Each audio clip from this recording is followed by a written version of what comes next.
It feels like a Friday to me because there's Carolina Hurricanes hockey tonight, and it's got weekend energy. It does. I feel like we've been waiting so long. It's like at the end of a long week, because it's been a long week since they played hockey at the end of the first round of the Stanley Cup playoffs against the Devils. Either way, it's that same kind of relief or exhale or whatever you want to call it that you get at the end of a Friday after a long work week. It is the Canes actually get on the ice and play against the Caps, and their I'm sure pent up energy finally gets to be released, which is why I think controlling the first period is pretty darn important in this one. Getting out to a fast start, right? Which I know every coach in the history of any sport wants, right? It's not like, well, if we could really play in a lull till the third period, I think that's ideal. Never been said, right? But in this one, because of the anticipation, because of the familiarity of the opponents, because of the rest versus rust debates that are going to be had, if you just come through and score early or have a big hit early or just something that wakes everybody up, I think that is a huge advantage. And we saw it in the first round, right? Jalen Chatfield scored like 3 minutes into game number 1, and everybody kind of went like, oh, all right, Chatty. And then from that point on, it was all systems go, right? There is no tried and true blanket, everybody does this when you have a layoff like this. You have to know your team. You have to know which days to practice, how hard to practice, what you need, and you have to execute it. The best news is that for the Canes, Caps also had to deal with it. As you're going to hear from Rod Brind'amour, obviously the Canes head coach right here, both teams are in the same position as far as dealing with the rust, or whatever you want to call it, after a long break. It's not ideal. I mean, I think you kind of lose a little momentum and excitement, and then you got to start over here again. But, both teams are in the exact same boat, so it's not like I think there was an advantage one way or another. What preferred would have been just to kind of a couple of days and keep it rolling, but it's not how it works. You have to worry about things that take rhythm, right? You have to worry about things that were maybe trending in the right direction. If you're the Canes, I think there's nowhere where that's more obvious than the power play, right? Everybody wants to talk about how important special teams are in the postseason. Will not hear me argue. I don't know why we limit to the postseason. Regular season, special teams is pretty darn important too. But the added emphasis, it's there. You know, the numbers will show you. Carolina's power play during the regular season was 18.7%, 25th in the league. In the first round, it was 31.6%. That was good for 5th. So they were trending in the right direction and then said, hold on, let's take a week off. Let's see if that rhythm can continue. That's the kind of stuff you have to worry about. I'm not worried about this team with focus. I'm not worried about this team with, falling asleep at the wheel or whatever you want to call it. It's the things that were finally trending in the right direction that I'd be a little bit more worried about.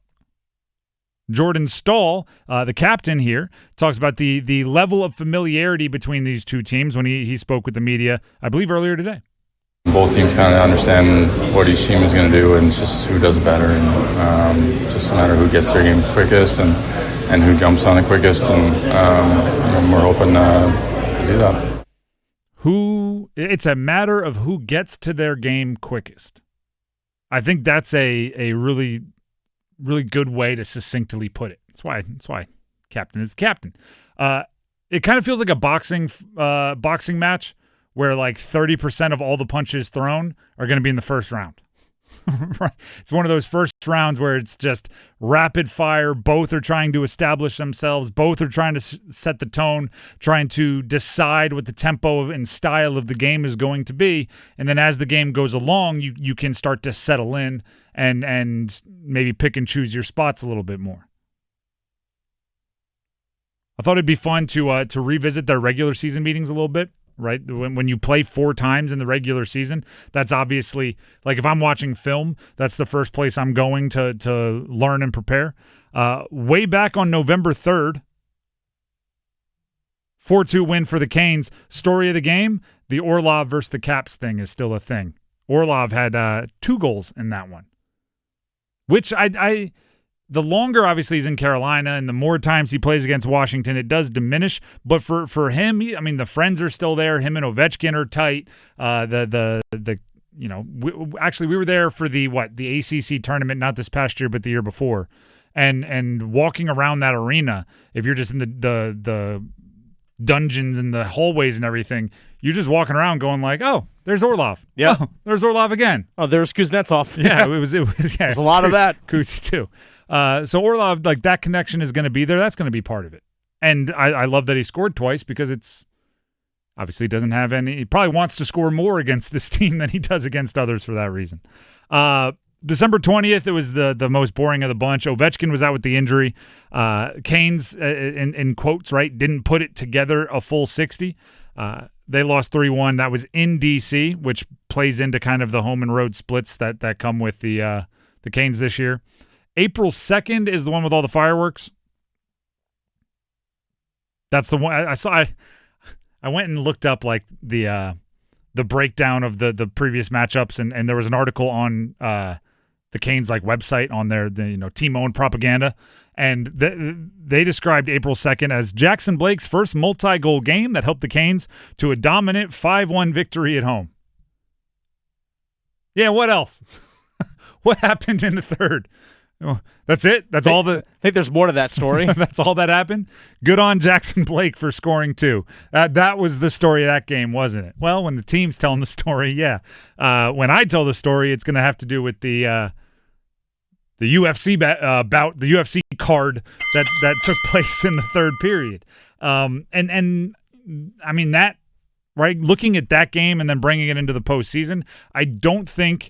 And players have said as much. I don't think that there will be a ton of penalty minutes. I don't think that they'll be dropping the gloves at every turn like it felt like they were in April on that first one in April 2nd. But I do think that intensity carries over. I do think that dislike carries over. I do think it goes into trash talk and it goes into referees end of playoff games. They're going to make sure penalties are penalties, hopefully, right? They're not putting anybody in the box for any kind of touch stuff. They'll ticky-tack. So if you're allowed to push that line, I think that is where it plays over. And that is where, you hope to see the Andrei Svechnikov from the first round against the Devils, who was pushing the envelope, maybe instigating a little, being a pest, but wasn't getting caught up in it and letting it affect his play or picking up dumb penalties. You need to be able to walk that line. And then there was the final matchup, April 10th. Carolina, it was back. They were up in Washington, back and forth. Ended up ending in a shootout. We could talk about it. Caps won, but it was a shootout. Yeah, that was the one where Carolina had clinched the second seed in the Metro. Couldn't go any further. Couldn't go any lower. And a lot of people were upset that Sean Walker took that third and final shootout. A lot of people, all of them. Who cares? Especially because Aho and Jarvis didn't take one. Yeah, that's okay. Looking at that one, I don't want to completely throw it out. Watch the film, learn tendencies, all that kind of stuff. But for everything Dennis just said, their playoff seeding was already locked away, meaning the Canes. It ended in a shootout. That doesn't now next time in the postseason when you have a shootout not to send Sean Walker. Oh wait, it doesn't apply at all. Right, so I'm looking at that one and not putting much stock into it. The previous 3, I think that's what we're going to get. You're going to get 2 teams that know each other very well, that are going to be at each other's throats, both emotionally and from a gameplay perspective. And you're going to need other guys to step up, right? If you told me Ovechkin was going to lead the Caps in goals, you're not going to hear a surprise out of me. If you told me Aho is going to lead the Canes in total points or Jarvis is going to lead him in goals, I'm right there with you. But if you look at the kind of underlying points of those 3 games that we mentioned, Orlov scored 2 and Blake scored 2 in the 2 that the Canes won, and Ovechkin didn't even play in the game that the Caps won because he was out with that leg injury that took him out for a bunch of games in the middle of the season. So postseason, everybody needs to be dependent on. That's what I'm taking away from it. Right? If Stankoven wants to become Mr. Game 1, score another couple tonight after scoring a couple for the Canes in the opener against the Devils, I'm with it. If Chatfield wants to score one like he did in the opener against the Devils, I'm with it. I think the quote-unquote others are going to have to produce, and that's something that every team is probably looking for at this time of year. By the way, don't forget, in that game here in Carolina last month on April 2nd, Svetch left that game early.